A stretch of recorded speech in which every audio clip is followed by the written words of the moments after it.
دو چیزیں ہیں، ایک تصرف اور ایک تصوف۔ ان دونوں چیزوں میں زمین اور آسمان کا فرق ہے۔ قوت خیالیہ کیا ہے؟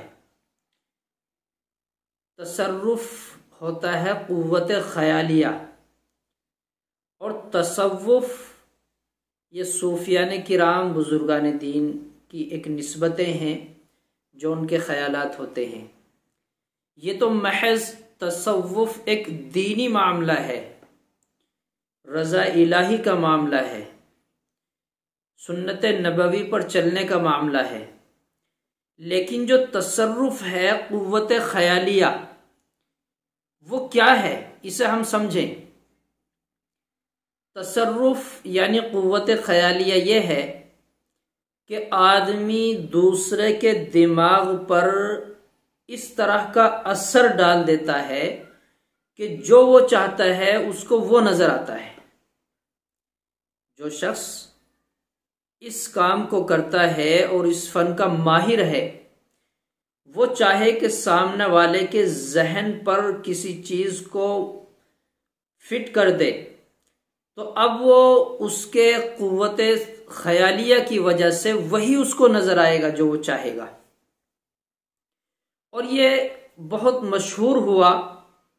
اب بھی بہت سارے لوگ ہیں کہ جو عامل کی شکل میں علاج کرتے ہیں، اور وہ غائب چیز کو بھی دکھلا دیتے ہیں، کھوئے ہوئے کو بھی دکھلا دیتے ہیں، چور کا بھی پتہ بتلا دیتے ہیں۔ تو یہ محض ایک قوت خیالیہ ہوتا ہے، اصل نہیں ہوتا کچھ بھی۔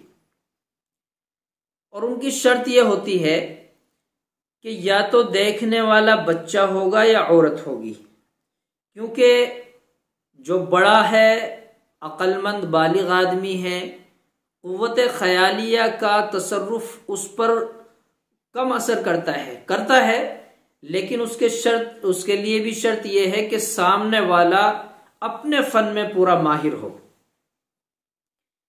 اب کسی کی کوئی چیز گم ہو گئی تو کوئی ناخن پر دکھلاتا ہے، کوئی چراغ پر دکھلاتا ہے۔ یہ سب قوت خیالیہ کا کھیل ہے۔ ایک مرتبہ بادشاہ وقت افلاطون کے پاس پہنچا۔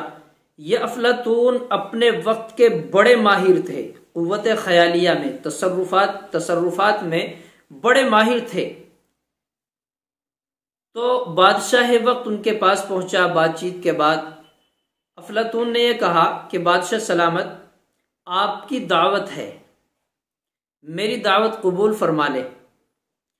اب بادشاہ کے دل میں تو تھا کہ اس کے پاس تو کچھ ہے نہیں، یہ کیا کھلائے گا، لیکن ایک عقیدت تھی، تعلق تھا، اس بنا پر بادشاہ نے اس کی دعوت قبول کر لی۔ تو افلاطون نے یہ کہا کہ بادشاہ وقت، کل آپ کو دعوت میں آنا ہے، کچھ وقت دے دیا۔ بادشاہ نے یہ کہا کہ میرے ساتھ ایک دو آدمی اور ہوں گے، وزیر وغیرہ۔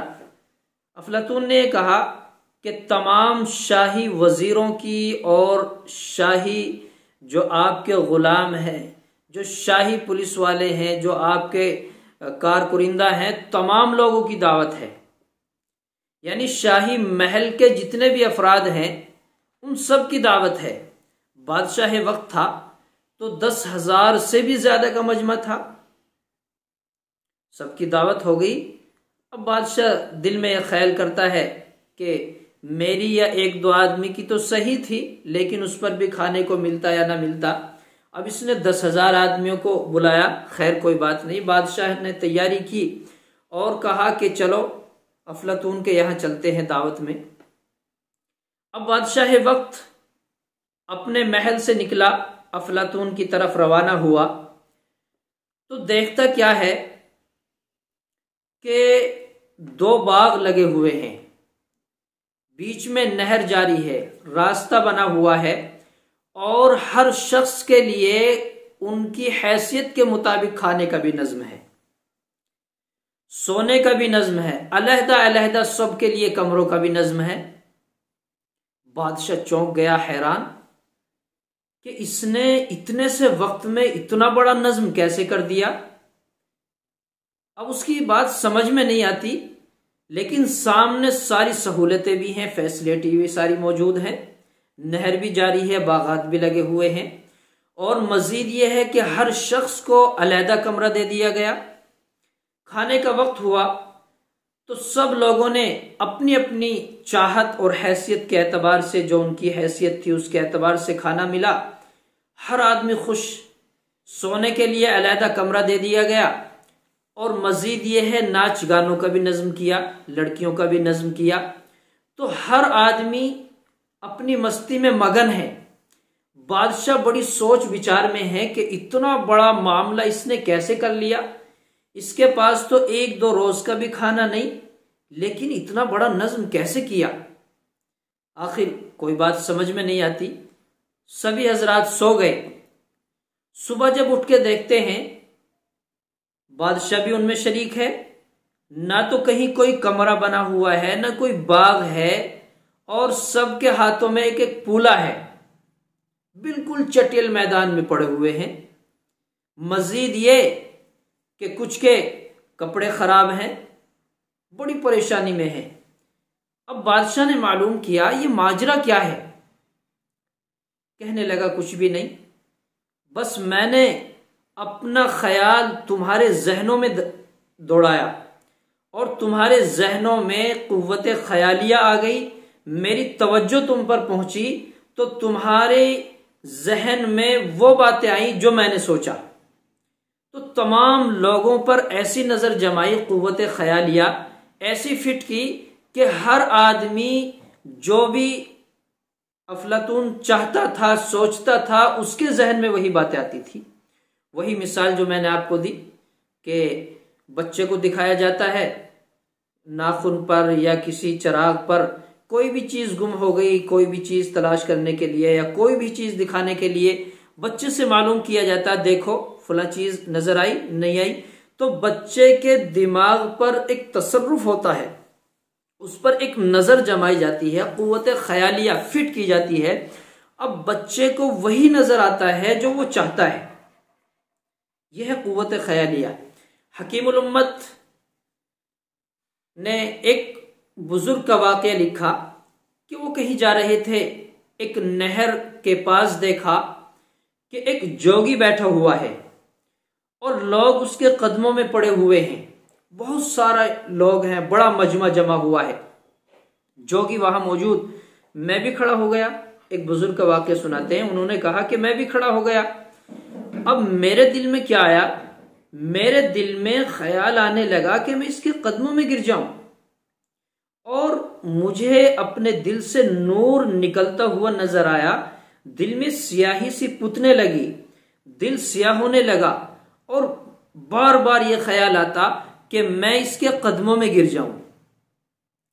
لیکن میں نے سوچا اللہ یہ کیا ماجرا ہے، یہ کیا معاملہ ہے. میں ہٹنا بھی چاہتا ہوں، طبیعت نہیں چاہتی ہٹنے کے لیے. لیکن پھر میں نے ایک حربہ اختیار کیا. میں اپنے نفس کے خلاف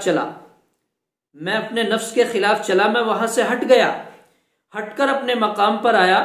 لیکن پھر بھی بار بار دل میں ایک خیال آتا کہ وہیں چلوں میں، اور دل میں ایک تاریکی سی محسوس، گناہ کی ایک لذت سی ہونے لگی. میں بڑا پریشان، اس پریشانی کے عالم میں سو گیا. مجھے نیند آ گئی. دیکھتا کیا ہوں کہ میرے آقا جناب محمد الرسول اللہ صلی اللہ علیہ وسلم خواب میں تشریف لائے اور فرمایا کیوں بے چین ہے، پریشان ہے؟